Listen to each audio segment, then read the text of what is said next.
바울에 대한 주님의 명령과 천부장의 조치에 대해서 말씀을 봅니다. 사도 바울이 붙잡혀서 올라가다가 계단에 서서 그 모인 유대인 청중들에게 예수님을 내가 어떻게 믿게 되었는지 그것을 간증합니다. 우리가 항상 할 수 있는 얘기는 내가 어떻게 예수님을 만났는가, 그 체험을 얘기하는 것입니다. 남자들은 평생 동안 해도 거짓말도 좀 보태가지고 재밌게 할 수 있는 것이 군대 얘기입니다. 자기가 별로 한 것도 없으면서도 내가 없었으면 나라가 무너지는 듯이 그렇게 얘기하고, 또 훈련 받을 때 가끔 시궁창을 그렇게 기기도 하고 그러는데, 어떤 우리 그 교단의 동역자는 자기가 연천 그 전방 부대에 안겨다닌 시궁창이 없다고 또 자랑을 합니다. 그때는 내가 이런 짓 하려고 군대에 왔나, 그렇게 얼마나 탄식하고 통고했겠습니까? 그런데 이제는 평생 잘해요. 사도 바울이 예수님을 만난 그 위대한 역사를 우리가 16절까지 살펴봤는데, 17절부터는 이제 다메섹의 길을 가다가 예수님을 만났고, 다메섹에 들어가서 아나니아를 만나서 눈이 멀었었는데 눈이 열렸어요. 그것도 참 놀라운 체험이죠. 그리고 나서 즉시로 예수 그리스도를 증거하며 다메섹에 있는 유대인들이 분노해서 사울을 죽이려고 하니까 다메섹의 성에서 광주리에 달아서 내려서 도망을 갔어요. 그리고 나서 예루살렘에 왔는데, 9장에 있는 그 내용을 이렇게 보면 사도행전 9장 26절 이하에 사울이 예루살렘에 가서 제자들을 사귀고자 하나 다 두려워하여 그가 제자됨을 믿지 아니하니, 바나바가 데리고 사도들에게 가서 그가 길에서 어떻게 주를 보았는지와 주께서 그에게 말씀하신 일과 다메섹에서 그가 어떻게 예수 이름으로 담대히 말하였는지를 전하니라. 사울이 제자들과 함께 있어 예루살렘에 출입하며 또 주 예수 이름으로 담대히 말하고 헬라파 유대인들과 함께 말하며 변론하니, 그 사람들이 죽이려고 힘쓰거늘 형제들이 알고 가이사랴로 데리고 내려가서 다소로 보내니라. 사도행전 9장에서는 그냥 객관적인 얘기를 하고 있어요. 사도 바울이 예루살렘에 가서도 여전히 전에는 예수 믿는 사람을 붙잡아 핍박하던 사람이 이제는 예수님을 증거하는데, 이 사도 바울의 그런 율법에 대한 지식과 유식함을 사람들이 이길 수가 없어요. 왜냐하면 가말리알 문화에서 사도 바울이 열심히 공부한 사람이에요. 그리고 얼만큼 열심히 공부했느냐, 예수님이 갈릴리와 예루살렘을 끊임없이 왔다 갔다 하면서 사역한 것도 까맣게 모르고 공부했어요. 사실 어떤 과학자는 2차 대전이 끝난 후에야 전쟁이 끝났다는 것을 알았다고 했습니다. 과학의 연구에 얼마나 몰두했는지 폭탄 소리가 나도 이게 무슨 소린가 하고 폭죽이 터지는지 폭탄이 터지는지 모르고 그렇게 지냈다는 거죠. 그러니까 사도 바울을 헬라파 유대인들이 이길 수가 없는, 이길 수 없으니까 그 말을 듣고 회개하든지 아니면 죽이는 것입니다. 이 세상은 참 살벌한 것이죠. 그 사람의 말에 대해서 설복을 당해야 되는데, 진리를 얘기하면 수긍하고 받아들여야 되는데, 적지 않은 사람들은 진리를 얘기해도 그 말을 받아들이는 것이 아니라, 저 사람은 우리하고 완전히 다른 사람이니까 없애버려야 되겠다, 그렇게 이제 생각을 하는 것입니다. 그런데 사도 바울이 그와 같은 어려움을 처하는 것을 형제들이 알고, 그러니까 크리스찬들이죠, 예루살렘에 있는 교인들이 알고 가이사랴 항구를 통해서 저 북쪽에 있는 터키 길리기아 다소, 바울의 고향입니다, 그곳에 가 있으라고 보냈어요. 우리는 사도 바울이 어려움을 겪고 핍박을 받으니까 다소로 피신을 가는 것이다, 9장만 읽으면 우리는 그렇게 하는 거예요. 그러나 오늘 사도 바울이 직접 자기 간증을 하는 것을 들어보면 그건 사실이 아니에요. 어느 면으로는 다소에 간 것은 사실이지만 자기가 다소에 간 것은 예수님의 명령이라는 것입니다. 그래서 우리가 17절에 보면 여기는 전혀 다른 말씀, 그와 같이 객관적으로 뭐 변론하고 다투고 그런 얘기를 하는 것이 아니라 17절 후에 내가 예루살렘으로 돌아와, 아까 9장 26절부터 제가 읽어드렸죠. 그 예루살렘으로 돌아온 것입니다. 성전에서 기도할 때 황홀한 중에, 지금부터 사도 바울은 4차원의 경험을 얘기합니다. 사도행전 9장에서 사도 바울이 그 여정을 다메섹에서 예루살렘으로, 거기에서 가이사랴에서 다소로 옮겨간 것은 3차원적인 그런 자기 여정을 얘기했다면 이제는 영적 체험을 얘기하는 것입니다. 자기는 예루살렘에 와서 복음을 증거하고 사람들을 만난 것도 중요하지만 그것보다 더 중요한 비밀이 있다는 것입니다. 그것은 예루살렘 성전에 와서 기도하는 중에 부활하신 예수님을 거기서도 만났다는 것입니다. 황홀한 중에, 그러니까 우리가 그와 같은 하나님의 비전과 환상을 볼 때는 말할 수 없는 황홀함 속으로 들어갑니다. 좀 단어가 중복되긴 합니다만 일종의 엑스타시입니다. 세상에는 여러 가지 종류의 엑스타시가 있어요. 사람과의 관계를 통해서 그런 황홀을 체험하기도 하고, 이 세상의 여러 가지 잘못된 약물을 통해서 그런 엑스타시를 체험하기도 하고, 그런데 그런 모든 것보다 더 강력하고 가장 황홀한 것은 환상 중에 하나님의 세계에 들어가는 것입니다. 그러니까 예수님을 믿는 것이 이 세상의 어떤 것보다 가장 강력한 힘입니다. 그러므로 예수님을 믿는 것은 단순히 우리가 3차원의 지성과 우리 합리를 통해서, 그것만을 통해서 믿는 것은 아닙니다. 그것도 중요한 것이죠. 그러나 그것보다 더 위대한 4차원의 영적 체험으로 주님을 만나고 그 체험 가운데 들어가면, 가끔 사람들은 어떤 엑스타시를 체험하면 그런 황홀경을 잊지 못해가지고 그 속에서 헤어나지 못하는 경우가 있습니다.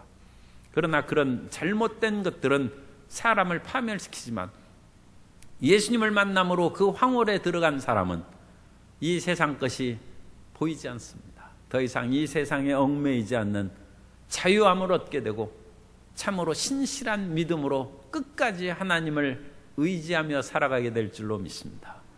근데 사도 바울이 부활하신 예수님을 다메섹 길을 가면서도 만났고, 성전에서 기도하면서 기도할 때 황홀한 중에 봄에 눈이 열리는 것이죠. 영안이 열려서 주께서 내게 말씀하시되 속히 예루살렘에서 나가라. 그들은 내가 내게 대하여 증언한 말을 듣지 아니하리라 하시거늘. 사도 바울이 예루살렘 떠난 이유는 형제들이 죽음의 위협을 당할까 싶어가지고 보낸 것으로 9장을 읽으면 그러는데 그게 아닙니다. 예수님이 지금 가라는 것입니다. 내가 여기에서 예루살렘에서 할 일은 없다. 예루살렘은 그 당시 사도들과 다른 제자들에게 맡기고 여기에 있는 사람들이 내 말을 듣지 않으니까 떠나가라는 것입니다. 그러면서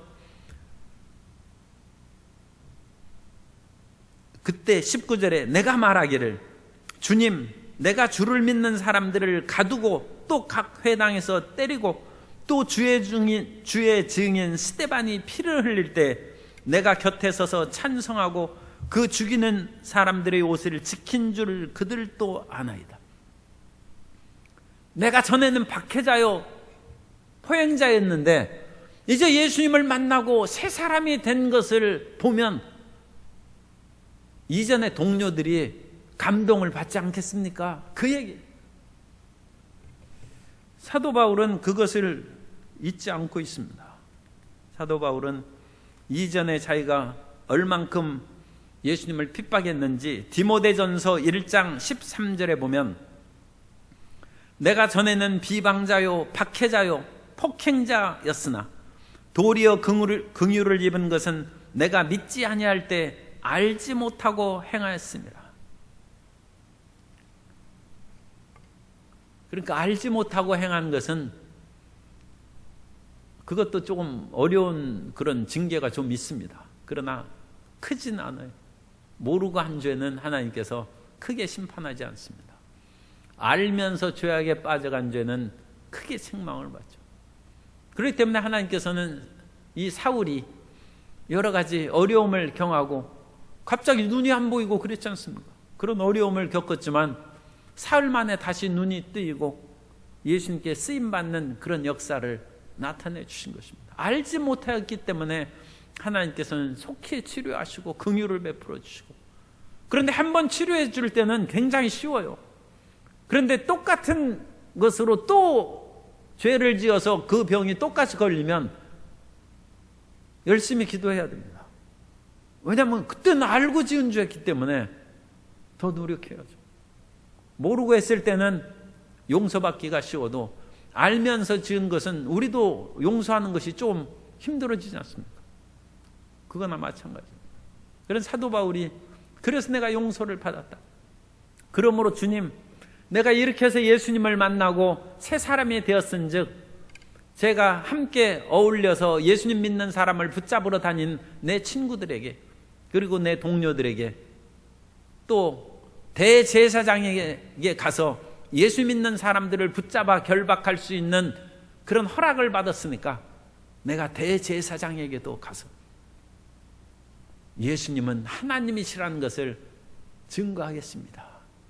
그런 의도로 얘기했는데 예수님은 지금 시기상조란, 그거 얘기해봤자 너만 죽지 안 된다는 것입니다. 그러면서 재차 말씀하십니다. 재차 21절에 나더러 또 이르시되 떠나가라, 내가 너를 멀리 이방인에게로 보내리라 하셨느니라. 예수님께서 사도 바울을 이방인의 사도로 세우셨다고 그렇게 우리가 알고 있습니다만, 그런 문자적인 말씀이 어디에 있는가 찾아보면 예수님께서 내가 너를 이방인의 사도로 세운다, 그 말씀을 찾기가 어려운데 여기에서 보면 이방인에게로 보내리라, 이것이 이방인의 사도의 의미입니다. 이방인에게로 보내리라는 것이 아포스텔로인데, 아포스텔로라는 것은 보내다는 뜻이고 아포스텔로스는 보냄받은 자, 사도라는 뜻입니다. 그러니까 내가 너를 이방인에게로 보내리라 하는 것은 내가 너를 다른 말로 바꾸면 이방인의 사도로 세우노라, 그 말씀으로 의역할 수 있어요. 예수님께서 12제자를 부르셨을 때도 그들을 사도라 했는데 그 사도를 보낸 것으로 성경에 나와요. 마태복음 10장 5절 이하에 보면 예수께서 이 12를 내보내시며, 아포스텔로, 이 12를 내보내셨다고 했어요. 그 보내신다는 번역에다가 지금 이 마태복음엔 내자를 하나 더 붙여서 내보내시며 명하여 이르시되 이방인의 길로도 가지 말고 사마리아인의 고을에도 들어가지 말고 오히려 이스라엘 집의 잃어버린 양에게로 가라. 예수님은 12제자들은 이방인에게 가지 말라고 그랬어요. 이방인의 길로도 가지 말고 절반 이방인인 사마리아인의 고을에도 들어가지 말고 이스라엘의 잃어버린 양에게로. 우리가 선교의 그런 사역지를 찾거나 교회를 개척해서 어느 교회 지역에 세우거나 또 우리가 어떤 사람에게 전도하느냐, 그 모든 것은 하나님이 정하십니다. 예수님이 진두지휘하시는 거예요. 그러니까 예수님의 명령에 귀를 기울여야 돼요. 이 셰파트는 귀가 굉장히 쫑긋해가지고 그 여러 가지 훈련을 시켜가지고 군대에서도 많이 쓰고 그러지 않습니까? 귀가 그렇게 쫑긋한 것은 주인의 이야기를 잘 듣는 것이죠. 물론 그렇게 약간 그 멍멍이도 귀가 이렇게 해가지고 축 늘어져도 그 멍멍이도 주인 얘기 잘 들어요. 그런데 이렇게 귀를 가려운 것보다는 귀가 착 서면 절대 순종이에요. 그래서 우리가 귀를 쫑긋 세우고 세상의 소리가 아니라 예수님의 음성에 귀를 기울여요. 그래서 사도 바울은 주님, 제가 가말리엘 문화에서 공부도 하고 어느 면으로는 이 유대인들에게 사역하는 것이 훨씬 낫지 않을까요? 차라리 예수님의 제자들은 율법 공부도 잘 안 하고 고기만 잡다가 예수님을 믿었으니까 그 사람들은 쉽게 복음을 증거할 수 있으니까 오히려 이방인들에게, 이방인들은 율법이나 뭐나 아무것도 모르니까 그 12사도들이 오히려 이방인 사도들로 쓰임받기에 좋을 것 같은데 하나님은 그렇게 안 하셨어요. 갈릴리 어부 출신인 12사도들에게는 이방인에게 가지 말고 사마리아에 가지 말고 이스라엘에게 가서 복음을 증거하라. 그리고 율법을 정통적으로 공부한 사도 바울에게는 오히려 이방인에게로 보낸다고 보십니다. 내 생각대로 주님의 뜻을 생각해서 따르는 것이 아니라 하나님의 음성을 듣고 하나님의 뜻을 쫓아 전진해 나아가면 우리 길이 형통하게 될 것이고 하나님께서 좋은 열매를 맺게 해주실 것이고 풍성하게 해주실 것입니다.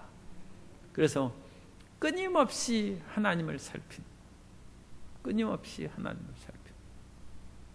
그러면 세상 사람들은 자기 뜻을 너무 잘하는 사람은 또 경계합니다. 옛날에 조조에 책사가 하나 있었는데 그 신하가 조조의 마음을 훤히 읽는 거예요. 참 그것은 조조의 마음을 알아서 해주니까 참 기특하고 충성스럽기도 하지만 자다가 놀래서 깰 일이죠. 자기 마음을 손바닥 들여다보듯이 그걸 들여다보고 있으니까 이 무슨 짓을 할지 이게 그래가지고 결국은 조조가 자기 아들에게 어떤 일을 이렇게 명령하는데 그 아들이 아주 100% 완벽하게 자기 마음에 꼭 들게 해오는 거예요. 그러자 그 조조가 아들에게 묻습니다. 솔직히 말해봐라. 이게 네 생각이냐 아니면 그 책사 생각이냐. 그러자 그 책사가 이렇게 하라고 저에게 얘기해 준 대로 제가 이렇게 했습니다. 조조가 그 책사 죽였겠습니까? 살렸겠습니까? 사람은 자기 비밀을 아는 사람은 별로 좋아하지 않습니다. 그러나 우리는 하나님의 마음을 알아야 됩니다. 그래서 하나님의 뜻대로 나아가야 됩니다. 그래서 사도 바울은 내가 이방인의 사도로 나아간다. 거기까지 보내리라 하는 말을 딱 하자 22절 이 말하는 것까지 그들이 듣다가 소리질러 이르되 이러한 자는 세상에서 없애버리자 살려둘 자가 아니라 하며. 그러면 무슨 얘기를 듣고 그 당시 청중인 유대인들이 이와 같이 분노하여 사도 바울을 죽이려고 지금 큰 소리치고 여기서 떠들며라는 것은 23절에 고함을 쳤다는 거예요. 고함을 치고 옷을 벗어 던지고 이 옷을 벗으면 그 사도 바울을 죽여도 그것은 증인으로서 옷이 이제 증거가 되는 것이죠. 그러면서 티끌을 공중에 날리고 이 티끌을 날리고 그런 것은 어떤 비탄과 그런 큰 재앙 앞에서 티끌을 날리는 것이기 때문에 일종의 신성모독을 들었다는 얘기입니다. 그래서 유대인들은 하나님에 대해서 함부로 얘기를 할 때 그것을 자기들이 겸비함을 보이고 그 상대방을 제거하기 위해서 이런 행동을 합니다. 그러면 이 23절 고함을 치고 옷을 벗고 티끌을 공중에 날리는 것은 단순히 사도 바울이 이방인의 사도로 가는 그거 하나만은 아니다. 이스라엘 사람들은 예루살렘을 굉장히 사랑합니다. 그래서 시편에서도 예루살렘의 평화를 위해서 기도하는 그 모든 사람들에게는 복이 있다고 그와 같이 얘기합니다. 시편 122편 6절에 보면 예루살렘을 위하여 평안을 구하라. 예루살렘을 사랑하는 자는 형통하리로다. 그런데 예루살렘을 떠나서 이방인에게 가라 하면 예루살렘 사람들이 싫어하죠. 이스라엘 사람들이 싫어해요. 그런데 실질적으로는 오늘날 현재 눈에 보이는 예루살렘을 하나님께서 영원토록 지키시고 사랑하는 것은 아닙니다.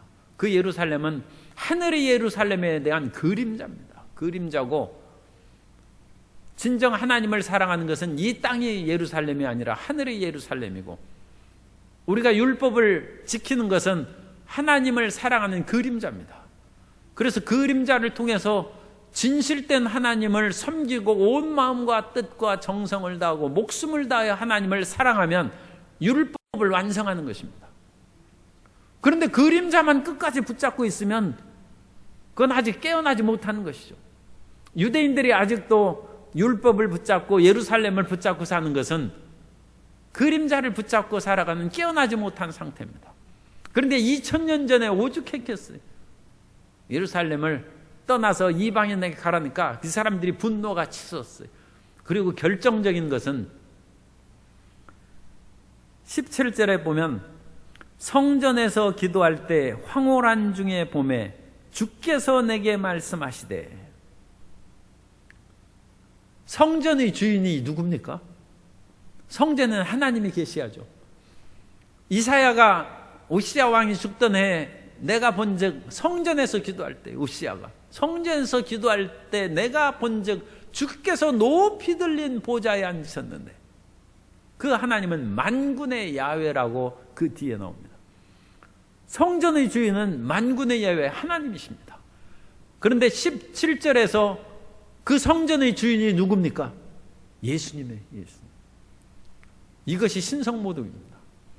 그러니까 그들이 옷을 찢고 옷을 벗어던지고 먼 티끌을 날리면서 하는 것은 성전에서 예수님을 봤다는 거예요.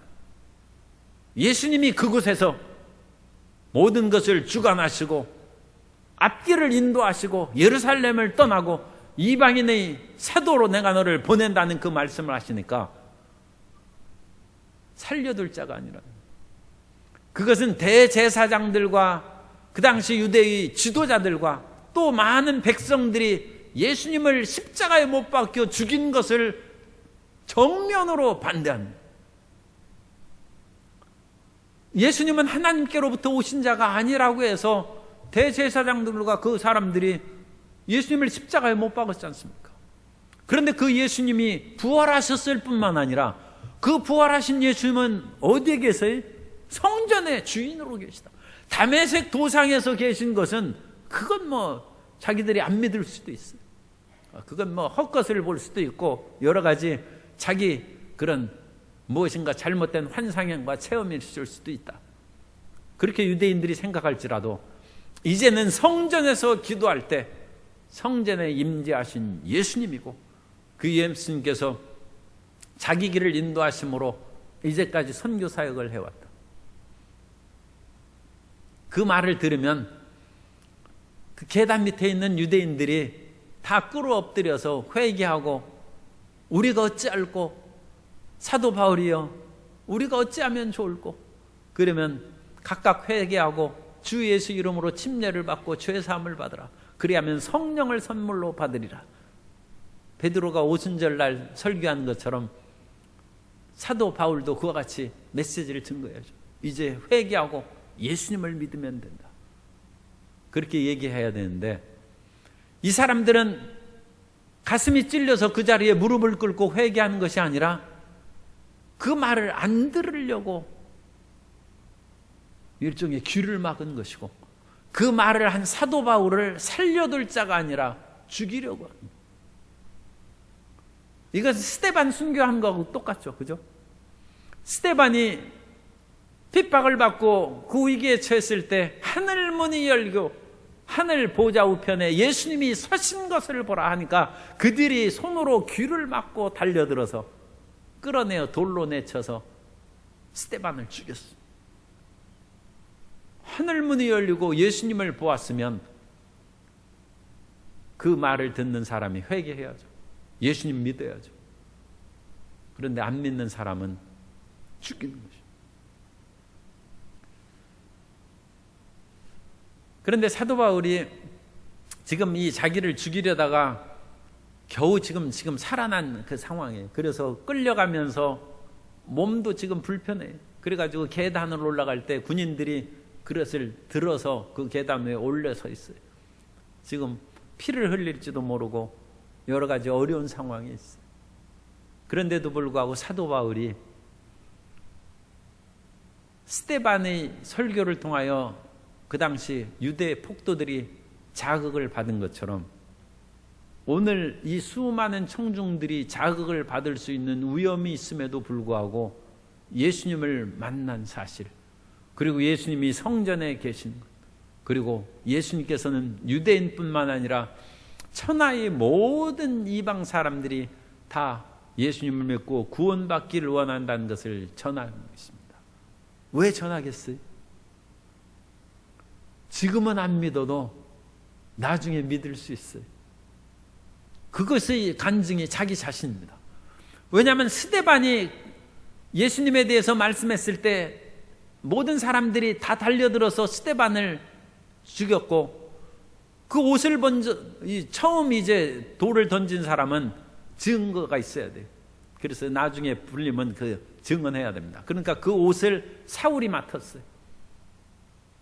그런데 사울이 지금 스데반이 피 흘린 일을 여기에서 얘기한다는 것은 지금 몇십 년 지났어요. 그런데도 사도 바울의 마음속에 예수님을 믿은 것과 스데반의 순교가 무관하지 않다는 것입니다. 스데반이 피를 흘려 죽으면서까지도 주여 이 죄를 저들에게 돌리지 마옵소서 얘기했고, 스데반이 그 위기를 처했어도 하늘문이 열린 예수님을 본 것을 얘기하고, 그건 예산말이 아니죠. 그래서 돌을 던지는 사람들이 증인인 사울의 마음이 그걸 안 잊어버리고 있어요.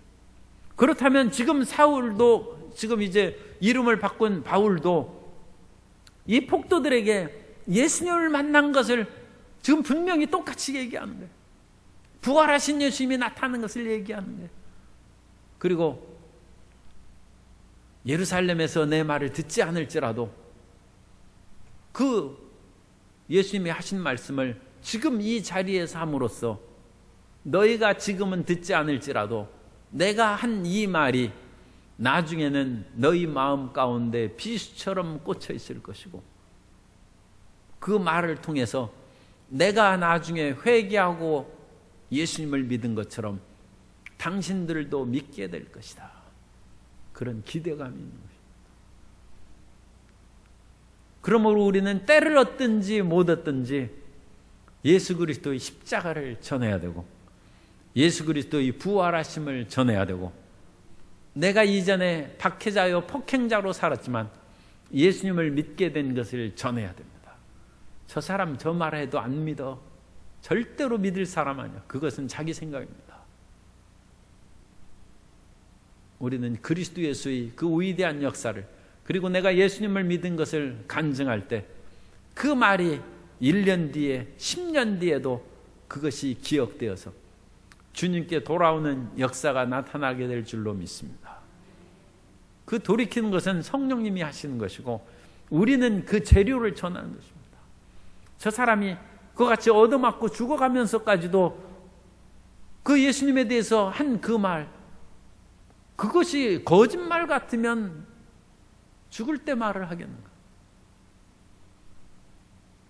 새는 죽을 때 가장 아름다운 노래를 부르고 사람은 죽을 때 선한 말을 한다는 우리 옛말이 있어요.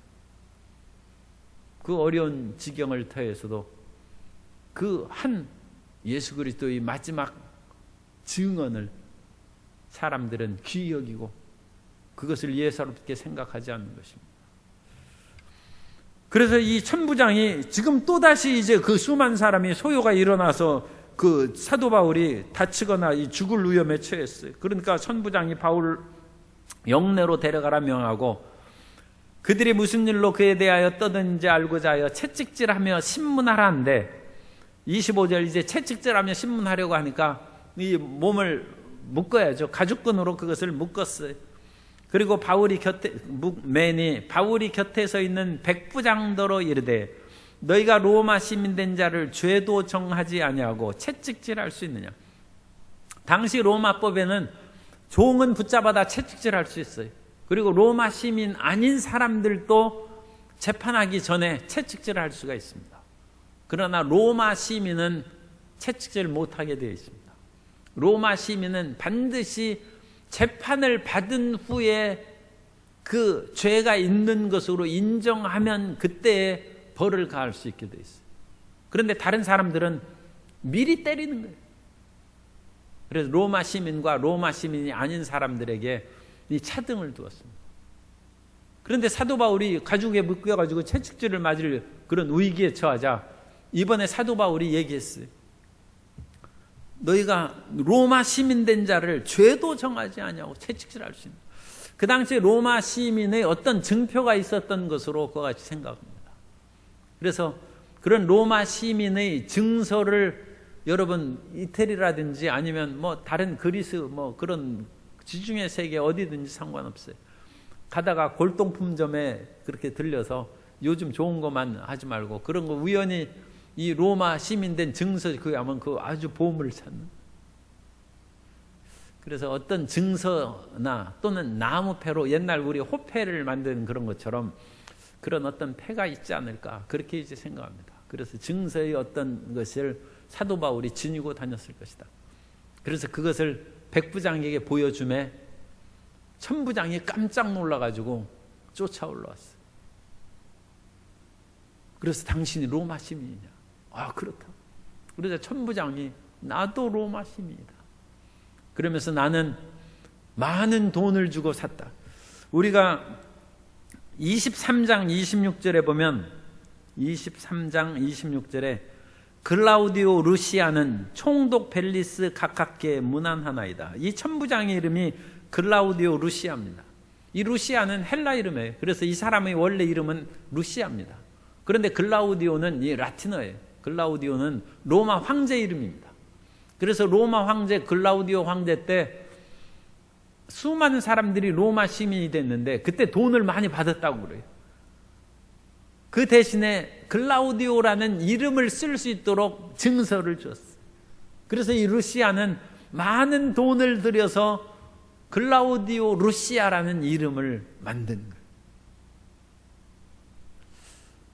옛날에는 장명할 때 좋은 이름을 지으려면 돈을 많이 줘야죠. 그 훌륭한 학자라든지 그런 사람에게 그렇게 해서 이름을 지으면 그 돈을 많이 주어서 좋은 이름을 짓습니다.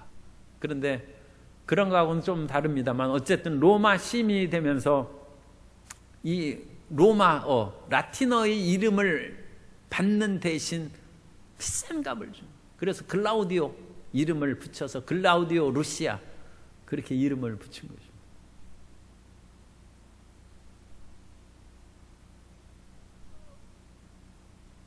이전에는 우리 한국 사람이 뭐 조심스러운 얘기입니다만 미국의 시민이 됐어요. 그래서 내가 미국 시민이 된 이유가 무엇인가?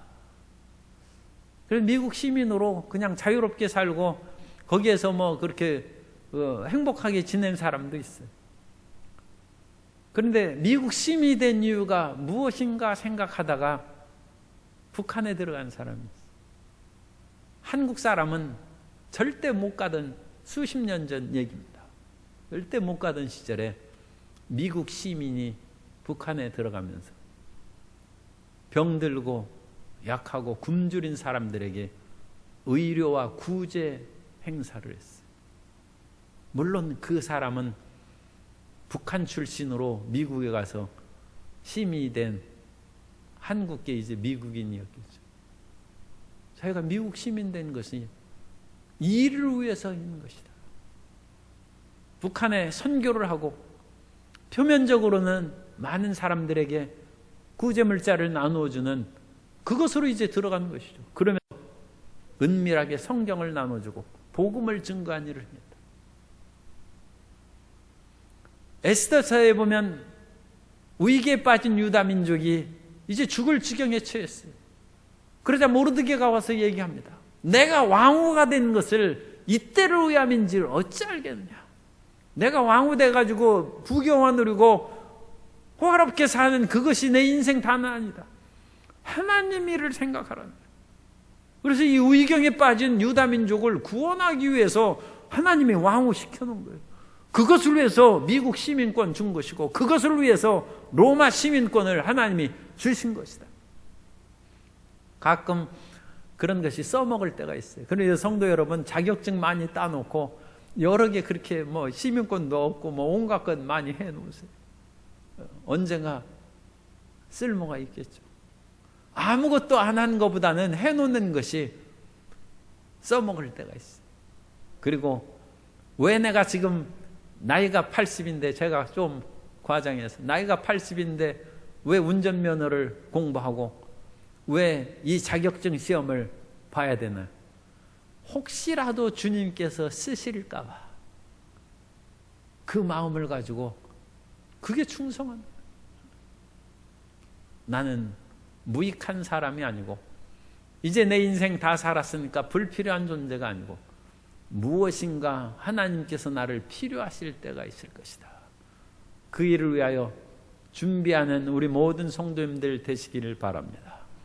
그래서 사도 바울이 그것을 준비를 했어요. 그러자 천부장이 더 이상 채찍질해서 신문하려는 것을 금지하고 이제 가죽끈을 풀어줬죠. 그런데 결박한 것은, 이제 쇠사슬로 결박한 것은 풀어줬겠습니다만, 그래도 아직 완전한 무죄한 것은 재판을 해야 되니까 혹시 도망갈지 모르니까 약하게 묶어놓은 것 같아요. 그래서 우리가 30절에 보면 그것을 결박한 것을 풀어주고 그 다음에 이제 사도 바울이 연설을 이제 하게 하는 그 내용이 거기에서 나옵니다. 그럼으로써 어떠한 의경에 있어서도 하나님께서는 우리를 사용하시는데, 12사도라든지 그 당시 예수님의 동생 예루살렘 교회의 지도자인 야고보나 수많은 유대인으로서 크리스찬 된 사람들은 이런 고관들에게, 대제사장들을 비롯한 서기관 바리새인들의 지도층에게 예수 그리스도의 복음을 증거할 기회가 없어요. 그런데 희한하게 사도 바울은 죄수로 붙잡혀 갔으면서 이와 같이 수많은 유대인 폭도들, 그 사람들 앞에서, 이 사람들은 소위 말해서 율법에 열심을 가진 그런 사람들입니다. 그 사람들 앞에서, 그런 사람들이 지금 그 안토니오 요새로 들어가는 이방인의 뜰 거기에 가득 모여 있어요. 그 하나님의 성전에 상관없는 사람이 모였겠어요? 다 열심 있는 사람이죠. 그 사람들 앞에서 지금 계단 위에 서서 증거하고, 또 다음 주에 우리가 살펴볼 그 말씀은 이제 대제사장을 비롯한 이 사내들인 공회의원들은 일종의 국회의원입니다. 여러분, 성도 여러분, 국회에 가서 연설해 본 적 있어요? 그런데 사도 바울은 지금 죄수로 붙잡힌 그런 상황 가운데 대제사장들과 이 사내들인입니다. 그 당시 유대인의 최고 의결기관인 의회입니다. 그 사람들이 다 모인 곳에서 또 예수 그리스도를 증거합니다. 하나님은 사랑이십니다. 그래서 하나님께서는 이런 사람들도 나중에 심판받을 때 너 왜 예수님을 안 믿었냐? 들은 적이 없어서요. 그런 변명을 못하겠죠. 사도 바울을 통하여 대제사장을 비롯한 모든 사람들도 들을 수 있는 기회를 주십니다. 언제 어디서나 우리 성도 여러분은 하나님께 쓰임받고, 우리가 고생을 하거나 즐거운 일이 있거나 그 모든 일을 통해서 그리스도 예수의 복음을 증거하고, 나의 3차원적인 상황만을 살펴보는 것이 아니라 4차원의 영적인 세계로 지금 현재 있는 위치를 파악하는 지혜로운 성도 여러분이 다 돼야 될 줄로 믿습니다. 그러면 3차원의 고통이 사라져 버리죠. 이것 때문에 하나님의 위대한 어떤 4차원의 영적 세계를 드러날 수 있게 하는구나. 그렇게 생각하면 좀 마음이 편해지지 않을까, 그렇게 생각이 듭니다.